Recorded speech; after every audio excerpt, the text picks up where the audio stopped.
In my last video, I was sharing with you about a huge transition time in my life when I had moved to Australia from Canada in my 20s. It was a time where I was really excited to try something new. I had just graduated from university. My partner, who's now my husband, we had traveled, we had done all sorts of fun things together, and we were ready to settle in Australia. So it was a time where I was ready to change my life. I was ready for something new. What I actually found out was that I had to rebuild who I was completely from the inside out. Today, I want to talk about how this actually happens. What do we do when we're in change and we have to rebuild ourselves? So, like I spoke about before, when we go through change, it often is a time where things that are no longer working will surface, and we are kind of forced to make changes at a deeper level than just moving countries. So the changes that I actually was going through weren't about me having to learn how to be in a new country. It brought up for me how I actually was with myself and how the ways that I had been managing or being with people or moving through life no longer worked. So everything required rebuilding, changing, and learning again about myself. So I want to go through the steps in order to show you how you can rebuild yourself in these situations. So when you find yourself lost and you know that this is the opportunity for you to grow and to learn more about yourself, here are some of the things that you can do. So the first thing that I did back in my mid-20s was I had to really allow myself to feel out of sorts. I had to admit that I wasn't doing well, that I was struggling, and that I needed to make some changes. So when I allowed myself to share with my partner, my husband, I took the first step. So I allowed myself to really admit that I wasn't doing okay. Now, when I look back at it, I know that this was a time where I was absolutely in square one of the change cycle. So there's a video about the 4 different squares in change and what they each mean. This is an example of me being in square one. So this is the first stage that we go through when we're in change. So once I made this clear, I was aware that I was in change. The next thing that really helped me was that I started journaling. So it was really lucky time because I didn't know about this sort of thing when I was at that age. I wasn't a life coach. I didn't know anything about life coaching.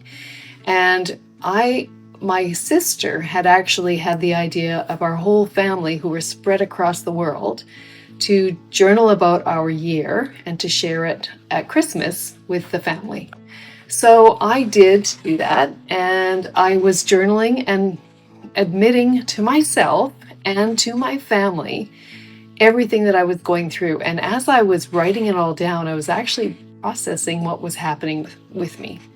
And it really helped me to make sense of what was going on, to admit it a lot of times, and to spend the time thinking about what was actually going on and allowing myself to hear my own wisdom from what, was going on for myself. So really important in this first stage to acknowledge that you are in change and you're struggling. And then to spend some time with yourself, journaling it, either writing it down, talking it out with somebody, but really to allow yourself to be in it and to feel it and to process it. The next thing I did when I was really trying to find my way was I got clear about what it was that wasn't working. So as I spoke about in my last video, my way of being in the world was really to be a chameleon. So I would find a way to see what everybody was doing and copy in a way that I would just fit in and, wouldn't be noticed. I could just slot in. No one would have anything to say about me because, I just became part of everybody else. But living in Australia, I couldn't do it. I didn't have the same ways as everybody there. I stood out. I didn't even know how to change it so that I could be that chameleon that I had perfected in Canada. I couldn't do it in Australia.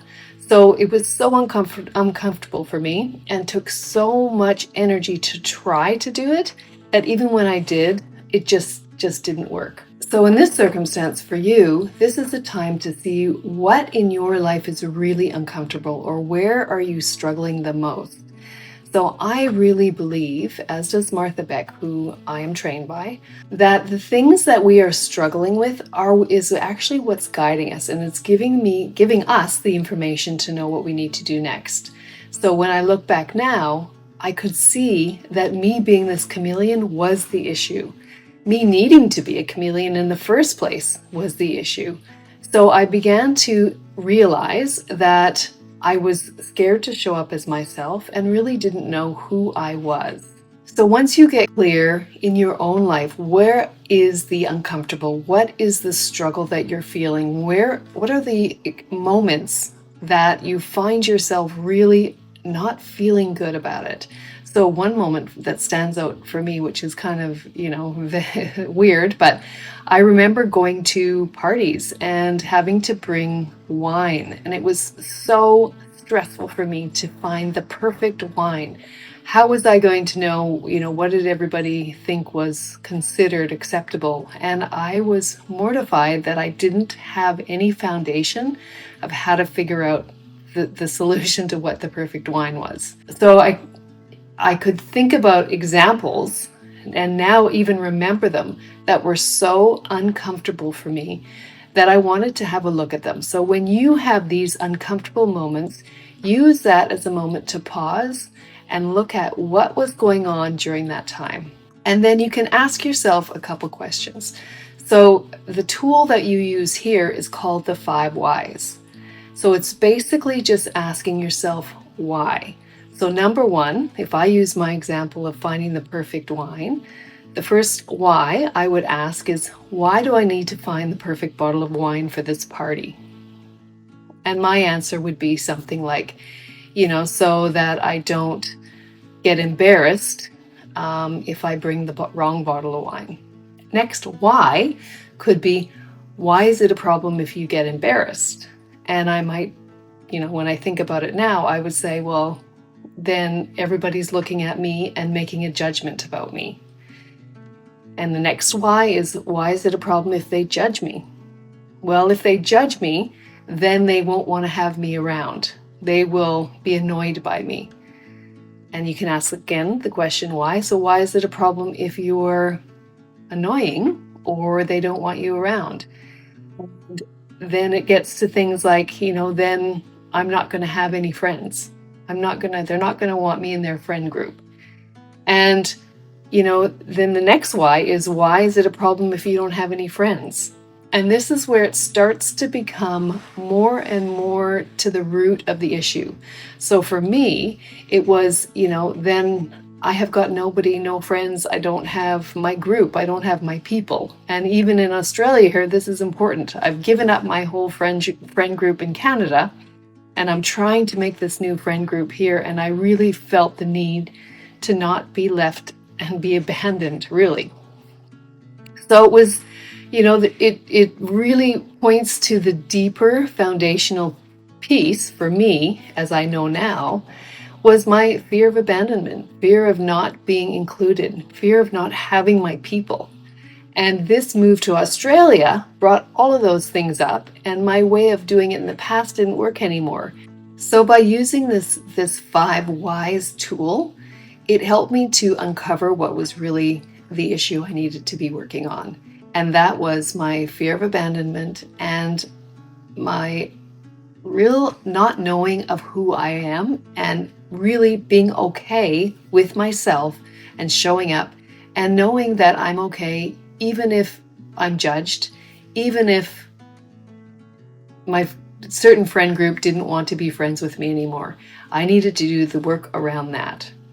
The next really important part, as you're doing the work to understand yourself and where is your work ahead to rebuild yourself, is to really give yourself compassion.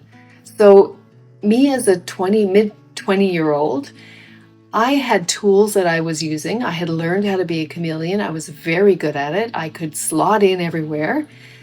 What I didn't realize is that as I was doing that, I was losing myself, and I was needing to be liked in order to be okay. So I gave myself huge compassion for the part of me that was taking care of me and making sure that I was okay.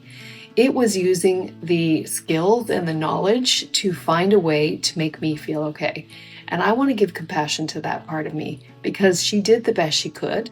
My young self did the best that I could in the circumstance that I was in and with the knowledge I had.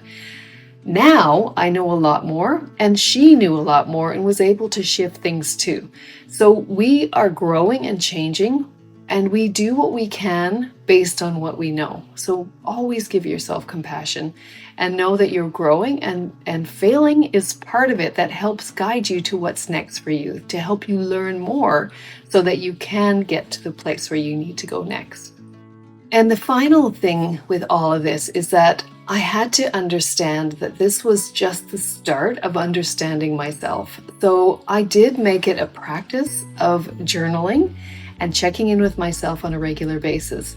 Now, I would tell a client, if I was working with me at that young age, is to do a daily check-in and see where I was feeling, how I was feeling based on what I was doing in my life. And I would use those particular examples to help guide me and give me the information I needed to understand where I was out of alignment and what I needed to give myself. So giving yourself that time to check in, and then also give yourself compassion as you're learning and growing, just like you would to, a young child who's learning something new about whatever it is. We don't berate them, we don't put them down.